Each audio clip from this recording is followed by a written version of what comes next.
defender lo que consideran correcto. Yo tengo claro que a Castillo lo destituyeron de manera ilegal, violando la Constitución y el reglamento del Congreso. El abogado de Boluarte hace un mes dijo que tendría que estar gobernando Castillo. Están diciendo ellos. Que es muy obvio esto. Entonces ya sería un lawfare extremo lo que pasa en Perú, donde el propio usurpador reconoce que tendría que estar gobernando el que está preso. Pero la pregunta es ¿por qué está preso Castillo? Bueno, está preso por todo esto que mencionaron ellos antes, ¿no? Porque el lawfare en Perú yo diría que está gobernando, no es que es un excepción, es el sistema judicial corrupto. La fiscal que acusó a Castillo fue destituida, que acusada de liderar una organización criminal. Hace 2 años que está en prisión preventiva, no han encontrado una sola prueba de su contra, inventaron un montón de cosas y luego la parte pendiente una a una, porque no han encontrado nada en contra de él. Es sorprendente el grado de honestidad de Castillo. De hecho, es difícil de creer que nada se encuentre en contra de Castillo. Entonces, yo he tenido discusiones con la Cancillería Argentina que estaba llevada adelante por Cafiero, porque yo creo que su abuelo hubiera tenido más valor que el que tuvo él, pero bueno, a veces hay herencia de apellido que nos llevan a esta situación lamentable. Digo lamentable porque yo veo que todo lo que uno aprendió en la Facultad de Derecho se queda por el piso y uno tiene que innovar como la defensa, precisamente porque el lawfare tuerce los argumentos jurídicos en las instituciones. Y uno tiene que ponerse creativo, vehemente, apelar muchas veces al informalismo para defender los derechos humanos, porque las instancias nacionales, obviamente en Perú no van a dar ninguna respuesta, y las internacionales bastante que desear, lo cual tampoco a López Obrador o a Zaffaroni le llama lo más mínimo la atención. No es que esperábamos mucho del sistema interamericano, menos después de lo que pasó en Bolivia, ¿no? Aún así no se sorprende porque se van agotando las instancias formales donde uno esperaría que la justicia se posicionara.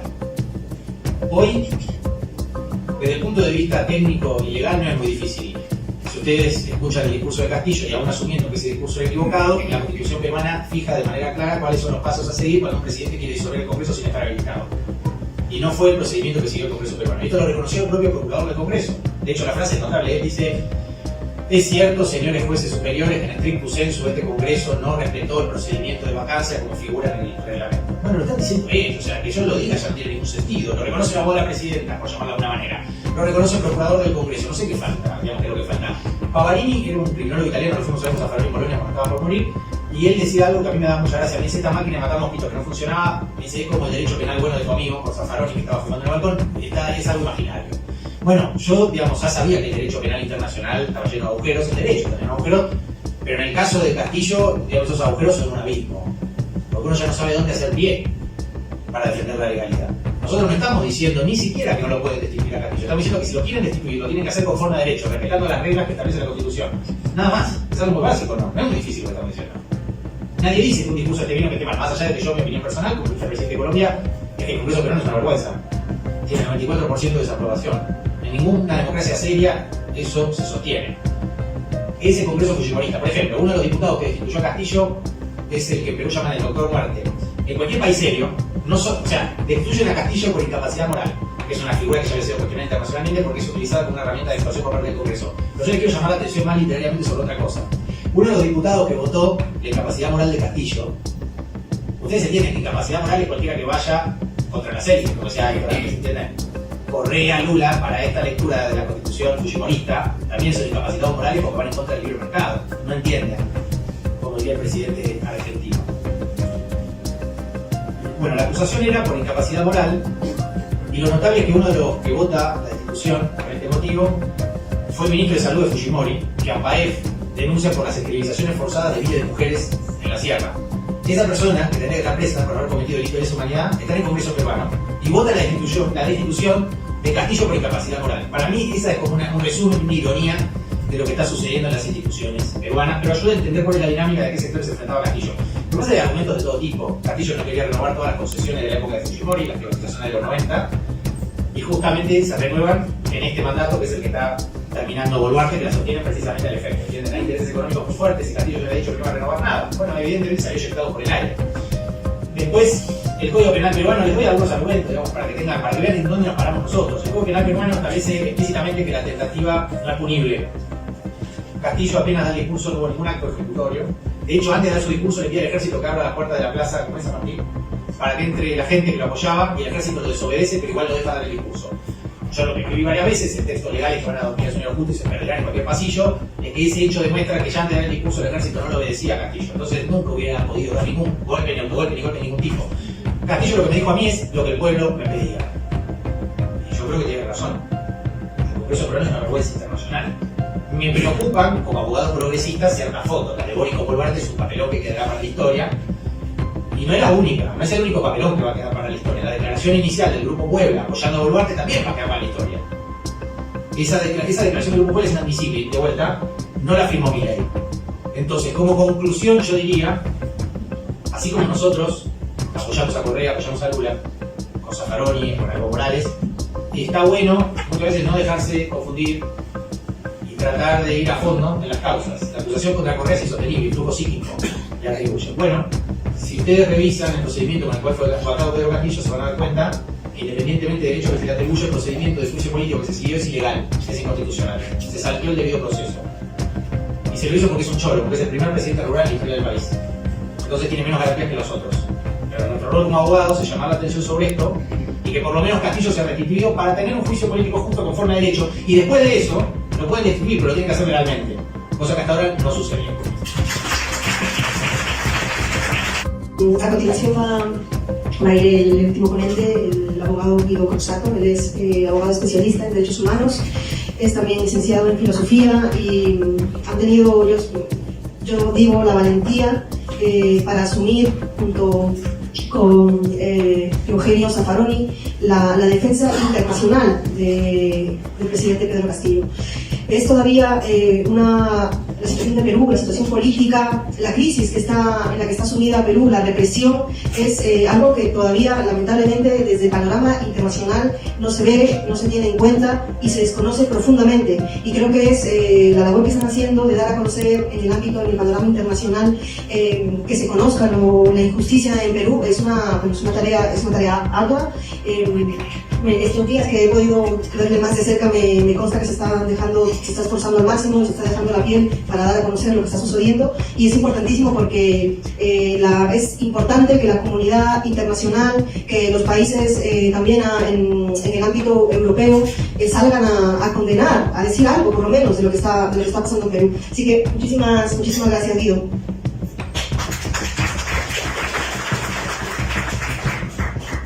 Sí, bueno, está bien, ahí se escucha bien, ¿no? Bueno, gracias, Diana.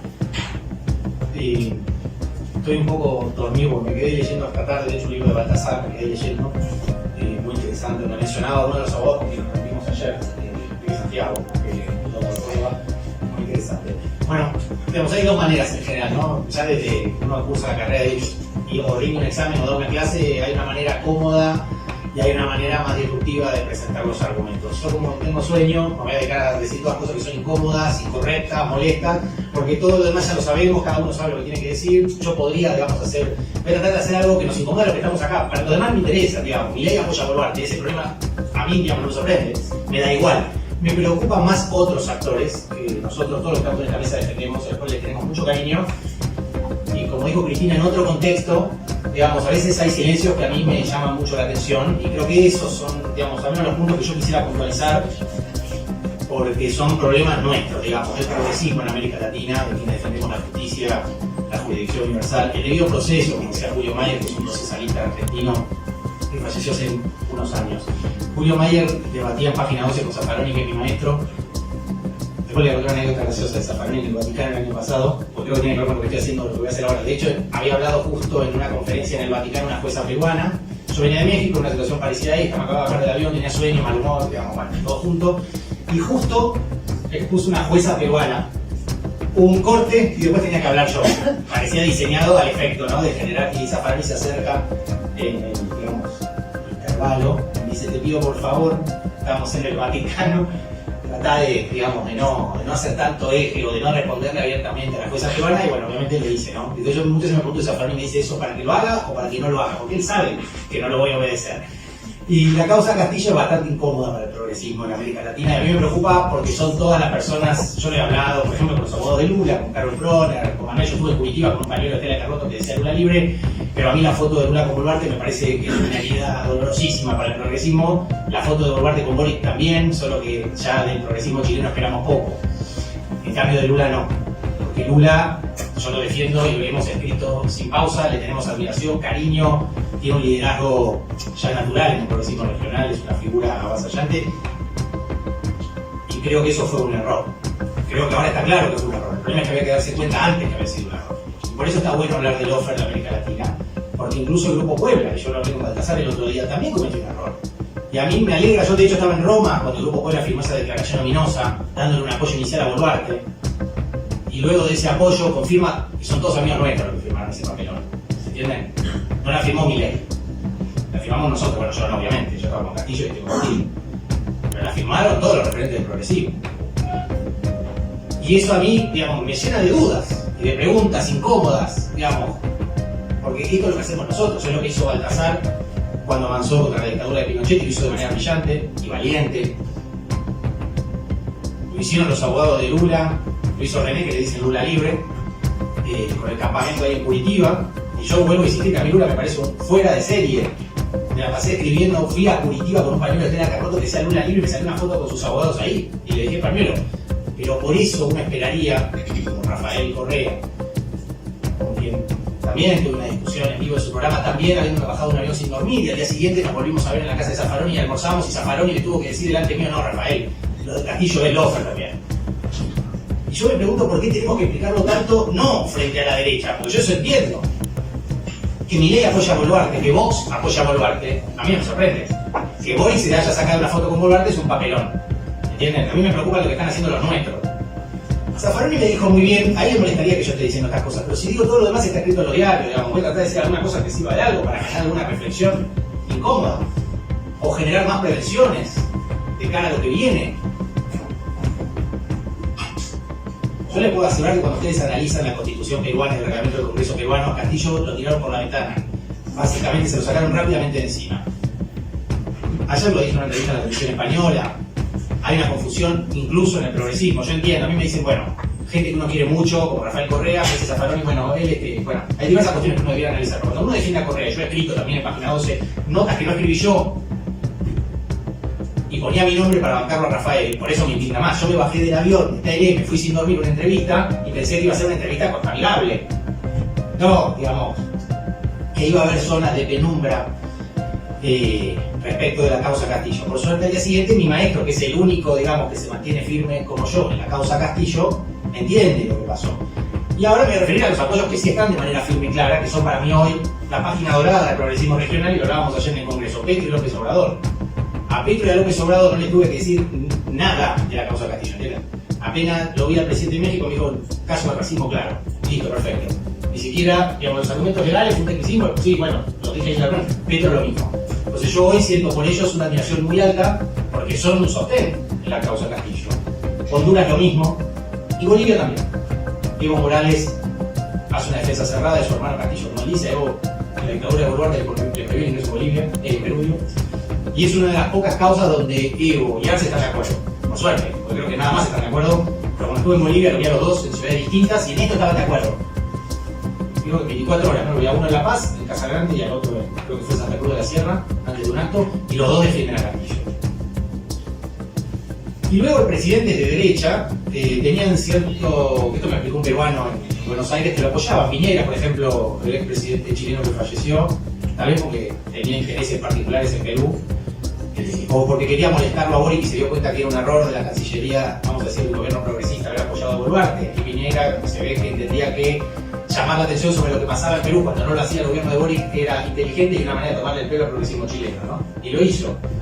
Y después la calle Pou, que nadie diría que de izquierda ni progresista, pero la calle Pou en una foto en Brasil se negó a tomarle la mano a Otárola, que fue el enviado del gobierno peruano. Y Alberto Fernández también estuvo bien ahí, o se confundió, pero bueno, le negó el saludo al delegado peruano, siguió de largo y le fue a saludar al presidente de Perú, pero no alcanza, ¿no? Después Biden tampoco, digamos, le negó el saludo a Boluarte de Estados Unidos, no la reconoció. Y eso generó la renuncia de una embajadora, el canciller peruano, pero no alcanza, que es lo que a mí me preocupa un poco. Pero en realidad la historia nos pone a veces a nosotros en ese lugar donde a veces estuvieron los que nosotros admiramos, y a veces los que nosotros admiramos bajan un cambio en la lucha que están dando, y uno aprendió, en realidad, el ejemplo que dieron, no tanto tal vez lo que están diciendo en ese momento, ¿entienden? Yo pienso, ¿qué hubiera hecho los abogados que uno admira a la edad que tengo yo en el medio de esta coyuntura? En realidad lo consideran correcto. Yo tengo claro que a Castillo lo destituyeron de manera ilegal, violando la Constitución y el reglamento del Congreso. El abogado de Boluarte hace un mes dijo que tendría que estar gobernando Castillo. Están diciendo ellos. Es muy obvio esto. Entonces ya sería un lofer extremo lo que pasa en Perú, donde el propio usurpador reconoce que tendría que estar gobernando el que está preso. Pero la pregunta es ¿por qué está preso Castillo? Bueno, está preso por todo esto que mencionaron ellos antes, ¿no? Porque porque el lawfare en Perú yo diría que está gobernando, no es que es una excepción, es el sistema judicial corrupto. La fiscal que acusó a Castillo fue destituida y acusada de liderar una organización criminal. Hace 2 años que está en prisión preventiva, no han encontrado una sola prueba en su contra, inventaron un montón de cosas y luego la parte pidiendo una a una, porque no han encontrado nada en contra. Es sorprendente el grado de honestidad de Castillo. De hecho, es difícil de creer que nada se encuentre en contra de Castillo. Entonces, yo he tenido discusiones con la Cancillería Argentina que estaba llevada adelante por Cafiero, porque yo creo que su abuelo hubiera tenido más valor que el que tuvo él, pero bueno, a veces hay herencia de apellido que nos llevan a esta situación lamentable. Digo lamentable porque yo veo que todo lo que uno aprendió en la Facultad de Derecho se queda por el piso y uno tiene que innovar un poco en la defensa, precisamente porque el lawfare tuerce los argumentos jurídicos y las instituciones. Y uno tiene que ponerse creativo, obviamente, apelar muchas veces al informalismo para defender los derechos humanos, porque las instancias nacionales, obviamente en Perú no van a dar ninguna respuesta, y las internacionales bastante que desear, lo cual tampoco a López Obrador o a Zaffaroni le llama lo más mínimo la atención. No es que esperábamos mucho del sistema interamericano, menos después de lo que pasó en Bolivia, ¿no? Aún así no se sorprende porque se van agotando las instancias formales donde uno esperaría que la justicia se posicionara. Hoy, desde el punto de vista técnico y legal, no es muy difícil. Si ustedes escuchan el discurso de Castillo y aún asumiendo que ese discurso es equivocado, la Constitución peruana fija de manera clara cuáles son los pasos a seguir cuando un presidente quiere disolver el Congreso sin estar habilitado. Y no fue el procedimiento que siguió el Congreso peruano. Esto lo reconoció el propio procurador del Congreso. De hecho, la frase es notable. Él dice: es cierto, señores jueces superiores, que en el stricto sensu este Congreso no respetó el procedimiento de vacancia como figura en el reglamento. Bueno, lo están diciendo ellos, o sea, que yo lo diga ya no tiene ningún sentido. Lo reconoce la abogada de la presidenta, por llamarla de alguna manera. Lo reconoce el procurador del Congreso. No sé qué falta, digamos que es lo que falta. Pavarini era un criminólogo italiano, nos fuimos a ver a Zaffaroni en Polonia cuando estaba por morir, y él decía algo que a mí me da mucha gracia. Me dice: esta máquina de matar mosquitos que no funcionaba, ese es como el derecho penal bueno de tu amigo por Zaffaroni que estaba fumando en el balcón, es algo imaginario. Bueno, yo, digamos, ya sabía que el derecho penal internacional estaba lleno de agujeros, el derecho está lleno de agujeros, pero en el caso de Castillo, digamos, los agujeros son un abismo, porque uno ya no sabe dónde hacer pie para defender la legalidad. Nosotros no estamos diciendo ni siquiera que no lo pueden destituir a Castillo, estamos diciendo que si lo quieren destituir, lo tienen que hacer conforme a derecho, respetando las reglas que establece la Constitución. Nada más, es algo muy básico, ¿no? No es muy difícil lo que estamos diciendo. Nadie dice que un discurso esté bien o esté mal, más allá de que yo, mi opinión personal, como vicepresidente de Colombia, es que el Congreso peruano es una vergüenza. Tiene el 94% de desaprobación. En ninguna democracia seria eso se sostiene. Ese Congreso fujimorista, por ejemplo, uno de los diputados que destituyó a Castillo es el que en Perú llaman el doctor Muerte. En cualquier país serio, destituyen a Castillo por incapacidad moral, que es una figura que ya había sido cuestionada internacionalmente porque es utilizada como una herramienta de extorsión por parte del Congreso. Pero yo les quiero llamar la atención más literariamente sobre otra cosa. Uno de los diputados que votó la incapacidad moral de Castillo, ustedes entienden que incapacidad moral es cualquiera que vaya contra las élites, como decía ahí, ¿entienden? Correa, Lula, para esta lectura de la Constitución fujimorista, también son incapacitados morales porque van en contra del libre mercado. No entienden, como diría el presidente argentino. Bueno, la acusación era por incapacidad moral, y lo notable es que uno de los que vota la destitución por este motivo fue el ministro de Salud de Fujimori, que APAEF denuncia por las esterilizaciones forzadas de miles de mujeres en la sierra. Esa persona, que tendría que estar presa por haber cometido delitos de lesa humanidad, está en el Congreso peruano y vota la destitución de Castillo por incapacidad moral. Para mí esa es como un resumen, una ironía de lo que está sucediendo en las instituciones peruanas, pero ayuda a entender cuál es la dinámica de qué sector se enfrentaba Castillo.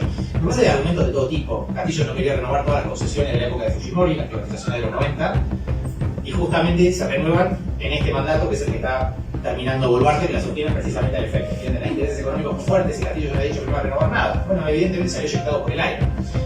Después, el Código Penal peruano, les doy algunos argumentos, digamos, para que vean dónde nos paramos nosotros. El Código Penal peruano establece explícitamente que la tentativa no es punible.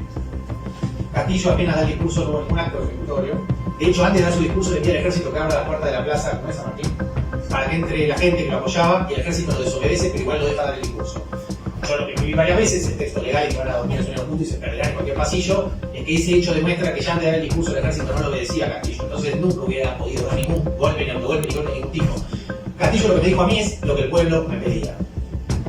Y yo creo que tiene razón. El Congreso peruano es una vergüenza internacional. Me preocupan, como abogado progresista, ciertas fotos. La de Bórico Boluarte es un papelón que quedará para la historia. Y no es la única, no es el único papelón que va a quedar para la historia. La declaración inicial del Grupo Puebla apoyando a Boluarte también va a quedar para la historia. Esa declaración del Grupo Puebla es inadmisible y de vuelta no la firmó Milei. Entonces, como conclusión, yo diría, así como nosotros apoyamos a Correa, apoyamos a Lula, con Zaffaroni, con Evo Morales, está bueno muchas veces no dejarse confundir tratar de ir a fondo en las causas. La acusación contra Correa es insostenible, influjo psíquico le atribuyen. Bueno, si ustedes revisan el procedimiento con el cual fue atacado Pedro Castillo, se van a dar cuenta que independientemente del hecho que se le atribuye, el procedimiento de juicio político que se siguió es ilegal, es inconstitucional. Se saltó el debido proceso. Y se lo hizo porque es un cholo, porque es el primer presidente rural en la historia del país. Entonces tiene menos garantías que los otros. Pero nuestro rol como abogado es llamar la atención sobre esto y que por lo menos Castillo sea restituido para tener un juicio político justo conforme a derecho. Y después de eso, lo pueden destituir, pero lo tienen que hacer legalmente. Cosa que hasta ahora no sucedió. Bueno, gracias.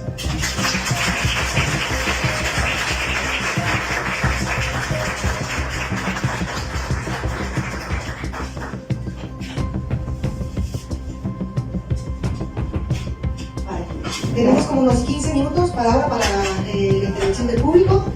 Voy a pedir mucha brevedad. Yo creo que con 1 o 2 minutos como mucho para cada persona. Si les parece, vamos a hacer como recogidas de 4 en 4 más o menos y damos el paso a los ponentes para que puedan responder. A ver. ¿Quién? ¿Puedes hacer el micrófono?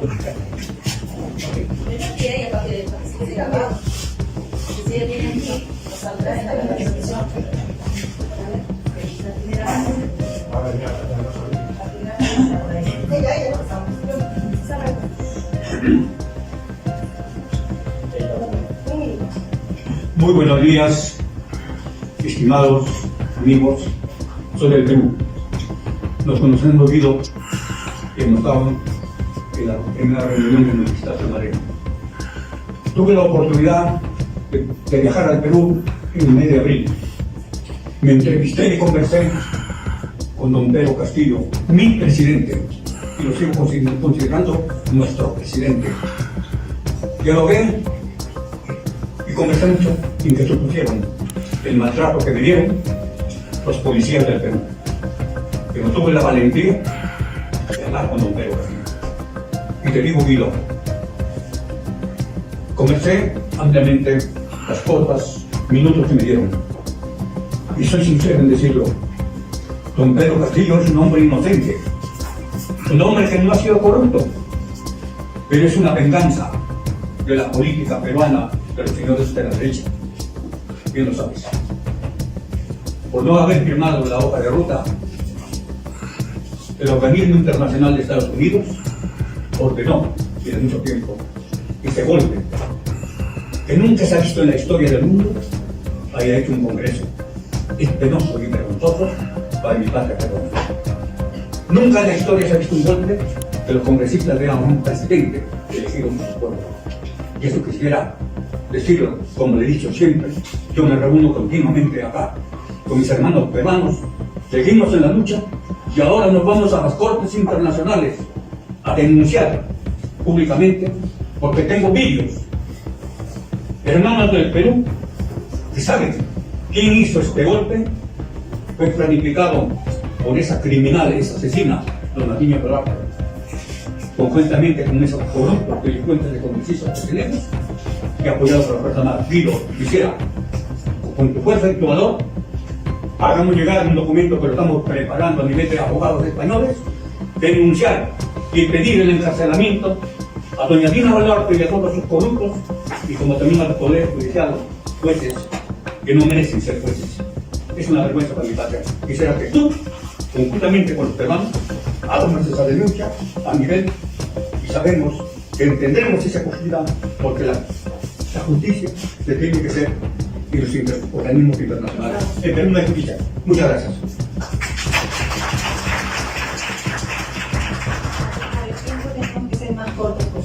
Resumir. Bueno, muy breve. Hablando de incomodidades, es una pequeña acotación, me llama la atención la omisión, pero involuntaria, de la posición de Venezuela. No se ha hablado de Venezuela en ningún caso y sé que es un territorio incómodo. Porque además me lleva a pensar, en función de lo que dijo Aitor, de lo que dijo la compañera también, ¿es posible entonces sostener un proyecto de gobierno de izquierda, ya hablo progresista, porque ni siquiera hablo de la política, cuando me merece la pena, con unos poderes judiciales? ¿Qué es el Poder Judicial? Porque parece ser que es una entelequia que está más allá del bien y del mal, al que se apela para dirimir cuestiones que la política no puede resolver por sus propios caminos. Entonces, ¿qué es la justicia realmente? ¿Qué son los poderes judiciales en el contexto de América Latina? ¿Y acaso es posible sostener un gobierno de izquierda con estos poderes judiciales? Es una pregunta de todo.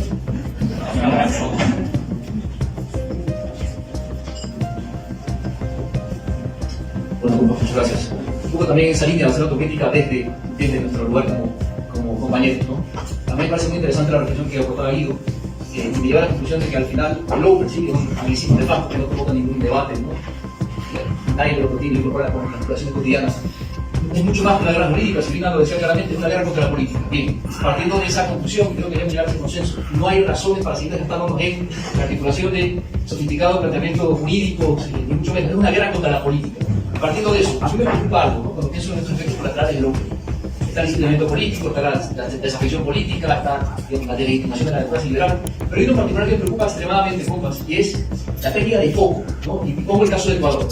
Inevitablemente las víctimas del hombre tienen que defenderse, que es un derecho humano, pero esto nos sitúa en una paradoja maldita, y es que en esa defensa que al final se ha hecho nuestro principal discurso para hacer política, la defensa de nuestras víctimas, perdemos esa conexión con la calle, ¿no? Y yo lo veo ahora en la campaña, ¿no? De la RC, una campaña nefasta, que ya la anticipamos, vamos a ver todo tipo de triquiñuelas, ¿no? ¿Cómo volver a inyectar ilusión, ¿no? A esa gente que está mirando esta situación en un movimiento, una suerte de shock, ¿no? Generalizado, cuando los líderes políticos que están encausados, que básicamente su discurso se reduce a la defensa, a una estrategia reactiva, hay poca postulación, hay mucha impugnación. ¿Cómo volvemos a conectar con las calles? Porque al final, insisto, el hombre no es un tema que se coma con facilidad, no es un término digerible. Y a la postre estamos perdiendo esa conexión con la calle, volver a inyectar nuevas ilusiones movilizadoras, porque estamos, insisto, meramente en la estrategia reactiva. Es una paradoja también, ¿no? Estos efectos colaterales que genera la persecución jurídica, la convención de la política, por decirlo más claro.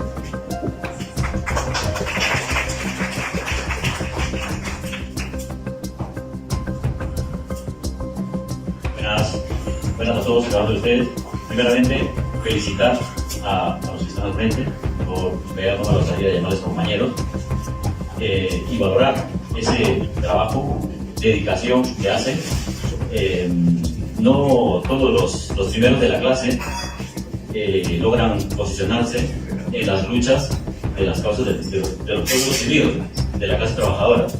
Y pues eso para mí, creo que para la mayoría de los militantes de los partidos de izquierda, eso es digno de resaltarlo. Así que muchas gracias, compañeros, por el trabajo que vienen haciendo. Es necesario, nos hace falta.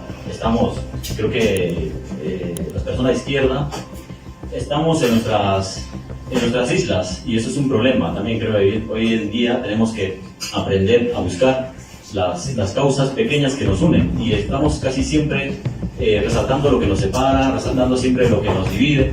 Entonces, y lógico, la derecha tiene sus infiltrados dentro de los movimientos sociales, dentro de los partidos, y eso, yo soy de Perú, y por eso voy a hablar del presidente Pedro Castillo. Creo que el gran error que ha cometido el presidente Pedro Castillo, presidente actualmente, lo decimos creo que todos, y la Boluarte es una usurpadora, pues es rodearse de gente que así cogía un micrófono y tenía unas cuantas palabras de izquierda, como tenía el topo, le llamamos Aníbal Torres. Creo que se grabó 2 o 3 palabras de izquierda, y con eso se ganó el voto del pueblo.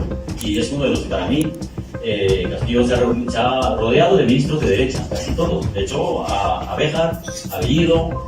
Entonces, eso es un error también, que para nosotros, los que estamos en estas luchas, aprendamos de esos errores del hermano Castillo, y de los errores también que han podido cometer los otros presidentes. Admiro a Rafael Correa, a Lula, a todos, pero tengo esa preocupación del compañero Guido, ¿no? Que esos apoyos que se han dado a Dino Boluarte pues son preocupantes. Y comprendo al presidente Correa, estoy en esa postura también, cuando imagino, ¿no? Cuando Castillo sale de la ONU y dice América para americanos. Entonces, una cosa también que te hace sentir, ¿no? Que se ve que el presidente Pedro Castillo tiene muchas dudas ideológicas, tiene muchas dudas políticas, no está bien posicionado, pero es un hombre del pueblo, es un hombre que hay que luchar por su justicia, está detenido injustamente. Muchas gracias a cada uno de ustedes.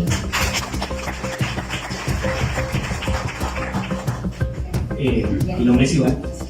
Yo quería referir brevemente la situación de Colombia, que también entra en esta dinámica del 11 ahora, porque es gravísimo lo que está ocurriendo, es más o menos la misma estrategia que habéis narrado, y que evidentemente pone en grave riesgo la democracia colombiana, pone en grave riesgo la vida de Petro y de Francia Márquez, lo que es más grave aún, los 11 millones de votos que llevaron por primera vez después de más de 200 años a tener un gobierno democrático y tener un gobierno progresista.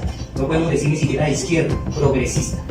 Evidentemente que las triquiñuelas de las que se sirve esta dinámica de poder, pues si en Colombia hemos tenido guerra durante tantas décadas y una guerra de exterminio contra los líderes sociales, partidos políticos exterminados en prácticas genocidas sistemáticas, pues ahora que por primera vez hay un acuerdo de paz por un lado con un sector importante de la guerrilla, por cumplirse, porque no se ha cumplido, y sin embargo se comienzan a dar transformaciones básicas de lo que sería la propia estructura del Estado, recogiendo una enorme legitimidad popular. Y ahí es donde está el cuento de cuál es la nueva manera. Probablemente en otro contexto a Petro lo hubieran asesinado como ocurrió con todos los líderes, con 5 candidatos presidenciales en Colombia.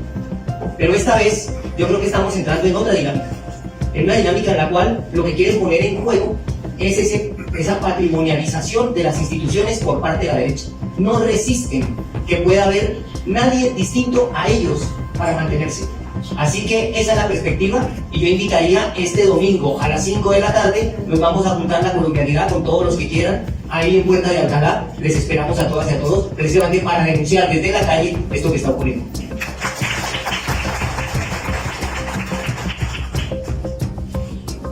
Bueno, buenos días, yo soy Ligia, soy licenciada parlamentaria del Congreso del Perú y tengo un proceso de incorporación ante el Congreso Americano. Y de verdad, ¿sabes lo que pasó con Pedro Castillo? Fue totalmente injusto, y la verdad que en la Comisión de Acusaciones Constitucionales 1 o 2 meses antes fue totalmente limpiada por un pacto político. Yo creo que no es racismo, sino son pactos políticos de corrupción que ya se imputaron en Perú hace muchísimos años, ¿no?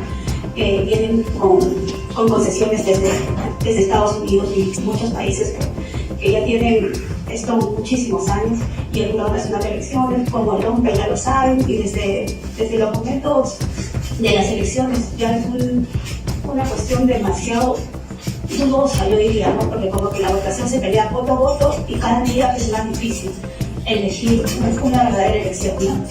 Pues demasiado injusto, pues no hay como 15 días para elegir al presidente Castillo. Y sí, es verdad, ¿no? Para mí definitivamente es una persona demasiado buena, honesta, trabajadora, y Dina Boluarte ya se sabe, ¿no? Como que su despacho dura hasta las 6 de la tarde, ¿no? Ni siquiera cosas más allá de lo que hay que vivir, ¿no? Entonces, para mí yo creo que desde acá debería ser muy importante como que la parte legal y sobre todo la jurisprudencia, que están hablando bastante ante la Corte Interamericana, que es nuestro único organismo de defensa, inculcar algunos reglamentos, tal vez como un congreso, como si fuera algunas leyes que tengan algunos reglamentos a nivel como latinoamericanos, para poder proteger más que todo al pueblo, ¿no? Como que las elecciones del pueblo, ¿no? Porque como que la corrupción ya está en un estado desbordante, ¿no? Son alianzas de partidos políticos, más que racismo, porque yo lo he visto en el gobierno de Toledo y todo lo demás, como que si tú estás con la derecha, que vienen sus familiares, sus sobrinos, sus nietos y todos los demás que vuelven a ser congresistas, tengas como que la raza que tengas, siempre serás apoyado, ¿no? Porque están con la corrupción. Pero si tú estás con la izquierda, digas lo que digas, nadie te escucha. Siempre serás terrorista. Y así es.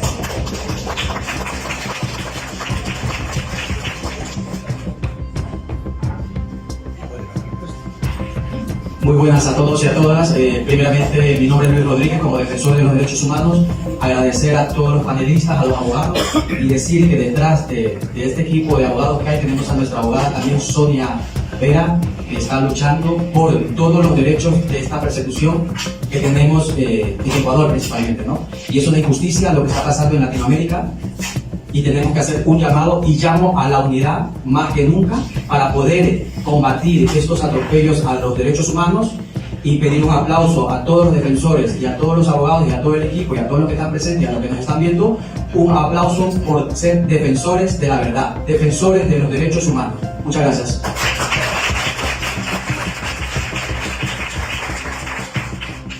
Si me permite la mesa, yo voy a hacer una pregunta y creo que va para el doctor Flor Chávez. cuál es la acción que se va a hacer a partir de ahora para intentar la libertad y restitución de Pedro Castillo. Nosotros estamos luchando, estamos peleando por esa restitución porque pensamos y tenemos la seguridad de que restituyendo a Pedro Castillo se va a solucionar los problemas en el Perú, porque están matando miles, no son 80, son miles y miles de peruanos que están muriendo. Y es más, los luchadores, que se creen luchadores falsos, que quien no lucha por la libertad y restitución de Pedro Castillo no está luchando ni por la democracia ni por la justicia social de Perú.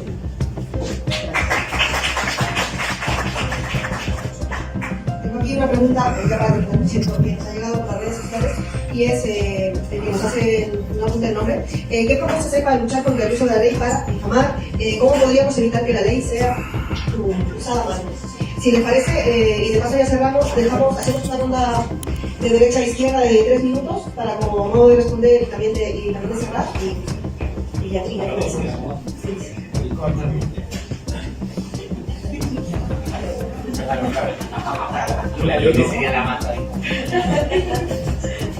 Yo no he recibido ninguna pregunta directa, pero sí querría aprovechar esos 3 minutos que me conceden, porque en una de las últimas intervenciones de la compañera se ha dado un nombre propio que no ha salido en toda esta teorización de los reyes: Estados Unidos. Ha salido solo una vez. Es cierto que la región latinoamericana ha sufrido una dinámica de dominación durante los años 70 y 80 que era violenta. Las dictaduras militares de América Latina. A día de hoy es indiscutible la evidencia documental que hay de que esas dictaduras fueron dirigidas desde Washington, desde la administración. Por ejemplo, de Henry Kissinger, la Escuela de las Américas y, por ejemplo, las causas que he llevado de las dictaduras militares, pude bucear en el archivo del terror que fue incautado en Paraguay, donde se coordinó la Operación Cóndor, y el volumen de evidencias es ya indiscutible. Pero esa represión violenta las ha transformado en el lawfare en una represión civilina y discreta desde el Poder Judicial. Y la pregunta es, ¿participa también Estados Unidos en esa nueva estrategia de dominación en la región a través del lawfare o no? En ese sentido, creo que es un recurso fundamental navegar en el Cablegate, una de las mayores publicaciones que hizo Wikileaks y que reveló todas las comunicaciones diplomáticas desde las embajadas norteamericanas. Yo he hablado antes de lo que considero que fueron los 2 primeros casos de lawfare de laboratorio: el golpe institucional de Fernando Lugo en Paraguay en 2012 y el golpe de Dilma Rousseff en 2016. Y si vemos el Cablegate, veremos que la embajadora de Estados Unidos en Paraguay, Lilian Ayalde, se reunió poco antes con miembros del Partido Colorado para abiertamente, destacable ahí, al secreto por supuesto, abiertamente negociar con el Partido Colorado un golpe institucional a Fernando Lugo, utilizando cualquier excusa para darles un juicio político. En el golpe a Dilma Rousseff en 2016, ¿quién era la embajadora de Estados Unidos en Brasil? Lilian Ayalde. Hay quien cree en las coincidencias, yo personalmente no creo en las coincidencias. Pero por ejemplo el caso de Ecuador. Ecuador enfrenta ahora unas elecciones presidenciales en las que el actual presidente, por lo que dicen las encuestas, está cayendo en picado. El actual presidente no es solo nacional ecuatoriano, es también nacional norteamericano, es ciudadano estadounidense. Recientemente hizo una visita a Estados Unidos y pocos días después de esa visita, el Departamento de Estado anuncia una sorpresiva sanción en la que prohíbe a Rafael Correa y su familia y a Jorge Glass y su familia ingresar a Estados Unidos con la prohibición de expedición de visados. Es evidentemente una herramienta política de injerencia en las próximas elecciones en Ecuador. ¿Y por qué ese tipo de sanciones son, por ejemplo, una herramienta política que también son usuales en el lawfare de Estados Unidos y Latinoamérica? ¿Quién sufrió también, por ejemplo, ese tipo de sanciones? En el año 2020 Estados Unidos impuso la misma sanción que le han impuesto a Rafael Correa y a Jorge Glass a la fiscal general de la Corte Penal Internacional, Fatou Bensouda. La fiscal de la Corte Penal Internacional abrió una investigación en el caso Afganistán contra militares norteamericanos y agentes de la CIA por la práctica de tortura en los black sites o black holes, es decir, en los centros clandestinos de detención en Afganistán. Después de abrir esa investigación, el Departamento de Estado impuso la misma sanción a la fiscal Fatou Bensouda, impidiéndole ingresar a Estados Unidos, además de aprobar una norma interna en Estados Unidos que facultaba a su ejército para invadir Holanda. Eso está en una norma norteamericana, para invadir Holanda, en el caso de que se imputara a cualquier ciudadano americano. Por lo tanto, creo que, y lo dejo aquí para el debate, cuando hablamos de lawfare, creo que tenemos que tener siempre un ojo puesto en Estados Unidos y en sus intereses en la región. Muchísimas gracias.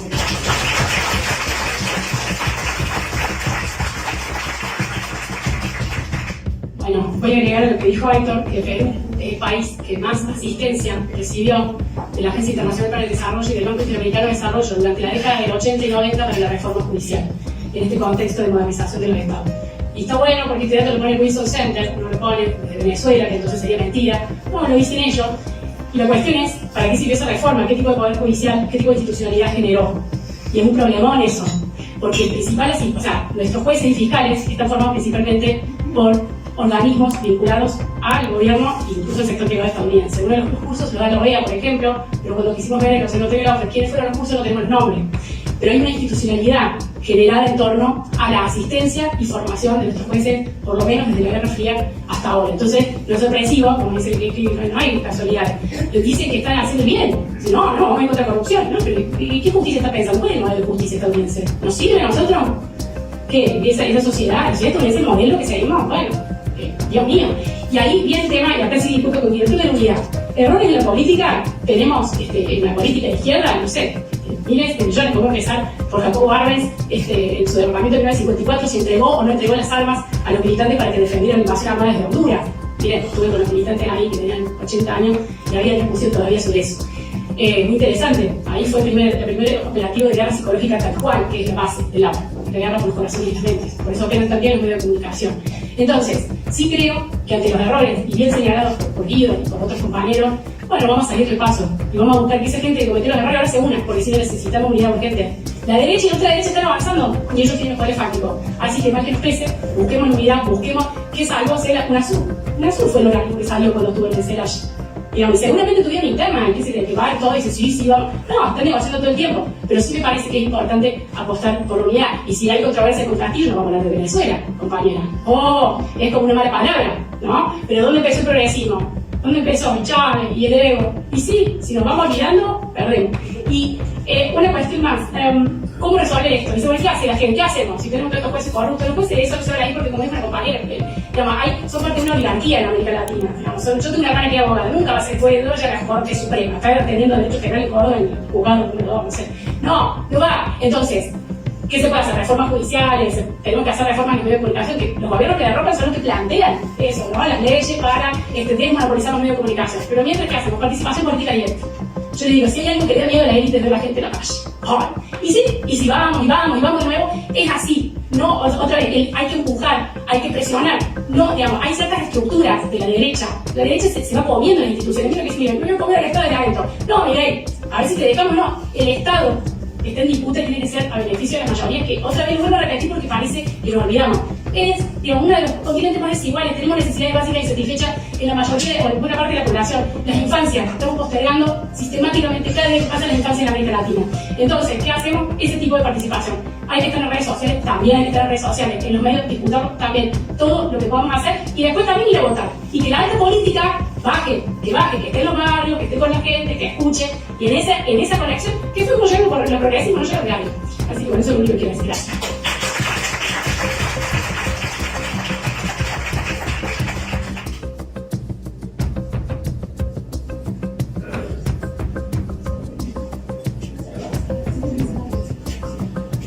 Bueno, sobre la pregunta que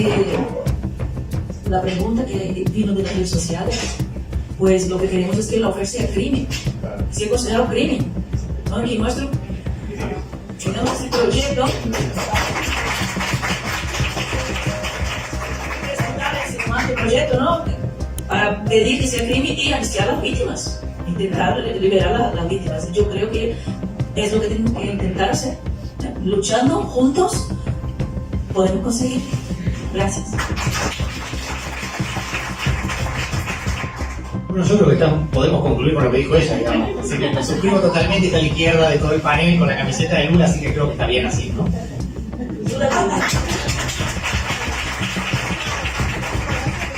Yo por mi parte tengo muchas más dudas, muchas más preguntas que ya se las haré en particular, pero de verdad que yo creo que ese tipo de actos además se tiene que replicar más, se tiene que replicar no solamente aquí en Madrid, en otros lugares, y bueno, muchísimas gracias al espacio de Ateneo Republicano porque siempre están ahí los compañeros, siempre cuando me